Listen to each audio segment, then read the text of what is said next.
fine young gentlemen are here alongside me to talk you through it. Dharmesh Sheth and Mark McAdam. Yeah, you two. You're the only two here.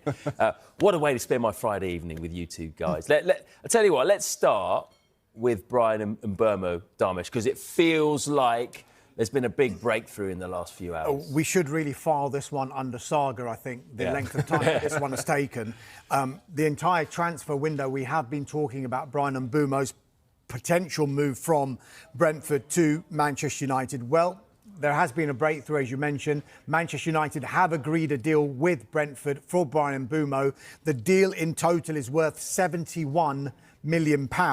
So the agreement is for a £65 million initial payment plus £6 million in add-ons. The fixed fee, that's the £65 million, will be paid in 4 instalments. What happens next? Well, Mbeumo is expected to take a medical in the coming days, may even be as soon as this weekend. And all being well, there's now a growing optimism that everything could and should be sorted in time for Mbeumo to be part of the squad that flies out to the United States for the club's pre-season tour, and that is on Tuesdays when they fly out. So Mbeumo on course now to become Manchester United's third signing of the window after Matheus Cunha arrived from Wolves for £62.5 million, and of course Diego Leon, although that one was kind of agreed in January but finalised in the summer. Yeah, I mean, you sense that could be a big signing for Man United. It will get a lot of attention. But how about from a Brentford point of view? I've got a lot of Brentford fan friends, and they're saying to me, well, Thomas Frank's gone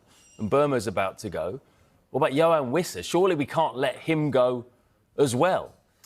Yeah, well, you'd imagine that off the back of losing someone like Brian Mbeumo, there would be a reluctance to sell any more players, particularly when they've already lost a number of key first-team players. However, whilst the stance from Brentford is Yoane Wissa is not for sale, when you're talking transfers, you always have to caveat it with, well, if someone puts this amount of money on the table, Brentford may find it difficult to resist.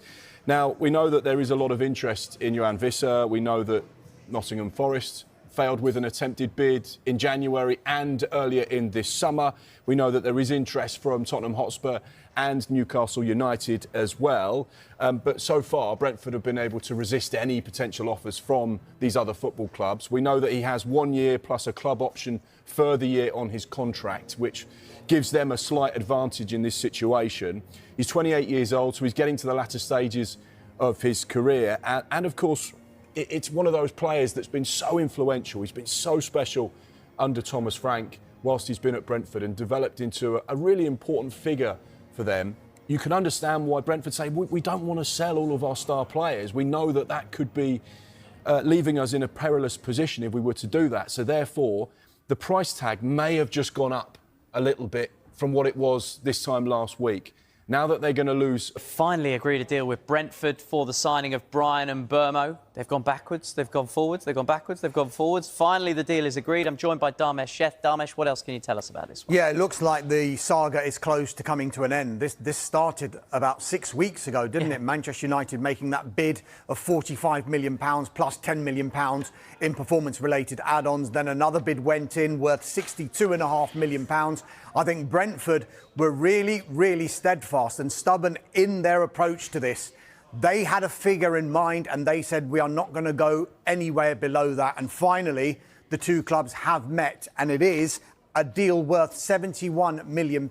Manchester United will pay an initial fee of £65 million plus £6 million in performance-related add-ons. The initial fee, the £65 million, will be paid in 4 instalments. And that's where the information I was getting was where the crux of this deal was going to be. Manchester United weren't too far away on the overall fee. It was always going to come down to the structure that would suit both Brentford and Manchester United. Because if it had been in like 3 instalments, that probably wouldn't have worked for United on the one hand. But with it being 4 instalments now, they get to spread that cost over 4 periods as opposed to just 3 instalments. So the deal is now agreed. We expect Brian Mbeumo to have a medical in the coming days, and there is a growing optimism that he will be part of Manchester United's squad for their pre-season tour of the United States, and they take off for that tour on Tuesday. OK, so a bit of a rush from a Manchester United point of view. Brentford ended the season in such great shape, but they've now lost their manager, gone to Tottenham. They've lost their captain, gone to Arsenal. Now they've lost their top scorer off to Manchester United. Where does it leave them? I mean, they have got good money for... Make him a Manchester United player. We're expecting United to make an offer soon. They're optimistic of a deal to sign him. They'd love him to be there in time to be part of their pre-season squad. They head to America very shortly. Their last offer wasn't too far away in terms of the actual fee, but will the too far away in terms of structure